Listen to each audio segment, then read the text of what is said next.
The banners within WuWa's version 2.7 update look to be quite interesting, but who is the most valuable among these characters? I'm going to be talking about that in today's video, starting with the new character on the first half being Galbrena. Galbrena is a fusion pistol character who focuses on entering an enhanced form to enhance her basic attacks and heavy attacks. While there was not much said about Galbrena during the livestream, we can tell that she's most likely going to be a echo skill based character. This is for two different reasons. One of which being an echo that is currently unused and is most likely going to be Galbrena's primary echo, being the Corusor buffing fusion and echo skill damage, and then there is also that Galbrena is getting her own new set, Flamewing Shadow. I can guess that this is most likely going to be a DPS focus set, and then the Law of Harmony is meant to be used on an echo skill based support, who I believe is going to be Qiuyuan, but more on that topic for later.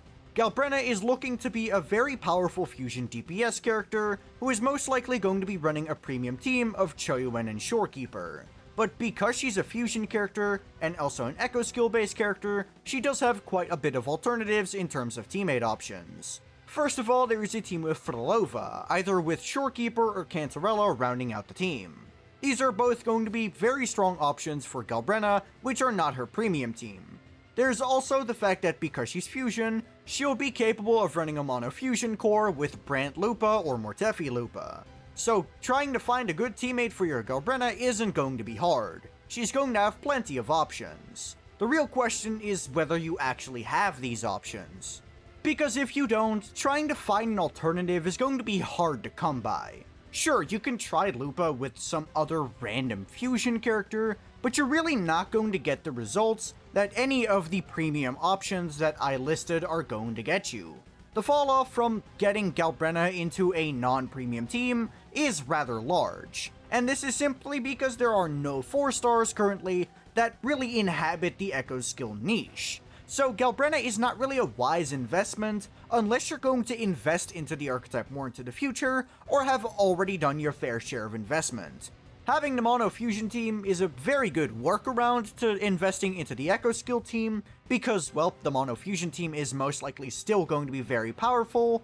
If you don't have mono fusion as an option, then you're really gonna want to start investing into the echo skill team archetype.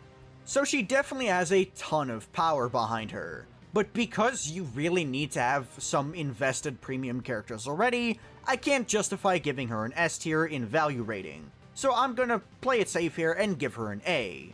And that brings us to the second character this update, being one that I've already mentioned multiple times, being Lupa. Lupa is, in my opinion, a very powerful character.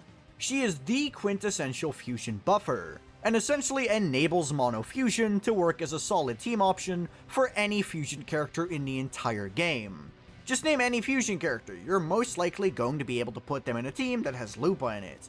Jixia, Brant Lupa. You can just run Chong-Li with Brant and Lupa. You can run Brant main DPS with Lupa. And there's also teams without Brant, primarily being Encore main DPS, where you run Encore, Lupa, and then Shorekeeper as your final slot. If it's a fusion character, chances are Lupa is going to be a very powerful option for them, especially if mono fusion is one of the options that are available to you. The Brant and Lupa core is so powerful that it can carry nearly any fusion character to victory, and that's not a joke, that's me being entirely honest. Lupa is so powerful that the Chong-Li Brant combo went from being pretty decent in tower to actually being a pretty viable threat. I kinda cleared Dragon of Dirge with the mono fusion team with Chong-Li on Blood Pact Pledge, which, as you may know, has a completely useless passive for Chong-Li. So yeah, Lupa kinda gives the mono fusion team a lot to work with here, and it's obviously her best team, but as I said before, it is not her only team.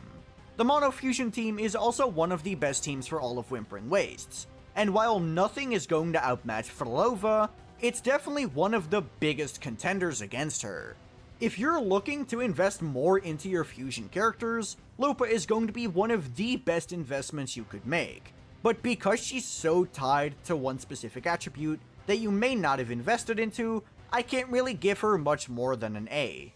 And that brings me to the second new character that is coming in this update, being Qiuyuan. Now, I'm gonna be honest here. Kuro gave me almost no info to work with, but I still have a lot of theories from when I was first speculating. And knowing that Galbrena is getting her own set simply makes these theories even more validated. Being the fact that I believe Qiuyuan is going to be the Echo Skill buffer, where his outro is most likely going to buff Echo Skill damage, and he's most likely going to be using the Law of Harmony set that came out this update. Law of Harmony is a set that buffs the wielder's heavy attack damage, as well as buffing the team's Echo Skill damage whenever you cast an Echo Skill. So that means that Qiuyuan is most likely going to have multiple Echo Skill casts within his kit. So not only will he be a good character with Galbrena, who is going to be an Echo Skill damage dealer, he's also most likely going to have at least some synergy with Lupa. Him doing primarily heavy attack damage means that you're most likely going to be able to make pretty good use out of Lupa's outro skill. And that's not the ending of it. Because his set can also buff the Echo Skill damage of the team, that is going to be one of the very few ways in which you're actually going to be able to buff Hecate's attacks. Hecate is the majority of Lupa's damage output, so being able to buff Hecate is one of the best things you can do for your Lupa. It's only going to get even better if Qiuyuan has more buffs built into his kit, which honestly, I think he just might. But I can't be sure on that. He is going to be rather good for a hybrid character most likely, because he's going to be the best in slot for two separate characters. However, Qiuyuan's chances are hurt a lot by the fact that he is very specific to one archetype, being Echo Skills. And if Kuro just decides to drop Echo Skills as an archetype, Qiuyuan's entire value falls off a cliff. Combine this with the fact that both Galbrena and Lupa have other options, which, fun fact, are also each other, that means that I really can't do much for Qiuyuan other than placing him in B tier in terms of value. And that brings us to the final character coming this update, being Zani. Zani is a character that I have had much hate for in past videos, but despite that, I still love playing Zani. But it is undeniable this character has quite some problems. First of all, you really want a Phoebe. If you don't have a Phoebe, there's just not really that much point in getting a Zani, because she's going to be outclassed by almost every single other DPS in the entire game. Some of you may remember that I was vehemently defending my opinion that Shengliao is the worst limited DPS in the game. However, if you do not have a Phoebe for your Zani, I believe that Zani unironically starts to compete with Shengliao for the title of worst limited DPS. That's how much this character relies on Phoebe, and it's honestly kind of absurd. If you don't have a Phoebe, there really shouldn't be any point in chasing a Zani, and I would really advise against doing so. But with that massive disclaimer out of the way, how is Zani if you do have a Phoebe? Well, Zani with a Phoebe is going to be one of the stronger DPS characters you can play, especially within the Tower of Adversity. Zani has definitely lost a lot of her performance within wutheringwaves due to the massive HP inflation. And while she is still very good at clearing this endgame mode, I definitely can no longer say that she wipes the floor with it.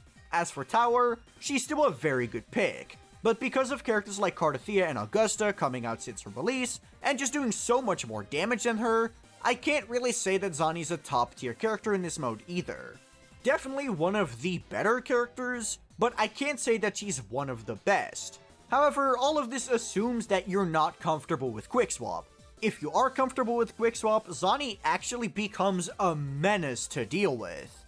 This character is honestly a little bit ridiculous in Quickswap, because, well, Zani gets more blaze stacks the more Spectrofrazzle is applied.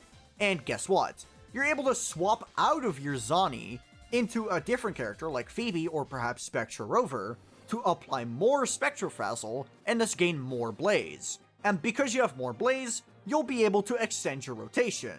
And because Phoebe's outro skill does not expire upon swapping, Zani gets the benefit from Quickswap a lot more than traditional DPS characters do.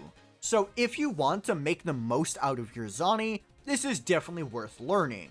Zani to this day remains to be one of the better characters in both modes, but I can't really say that she's top tier anymore. So if you have Phoebe, I would say that Zani is an A tier pull. but if you do not have Phoebe and do not want Phoebe, I honestly believe that she is a C tier pull. But those are just my opinions. Let me know who you're going to be pulling for in the comments down below. And while you're down there, be sure to like the video and subscribe to the channel. Additionally, if you have any questions, be sure to check out my Discord, which is linked in the description. If you just want to see more of me as a person, you can check out my second channel, which is also linked in the description. I don't really post that regularly, but when I do, it's kinda just what I feel like posting. But that'll be all from me. Peace.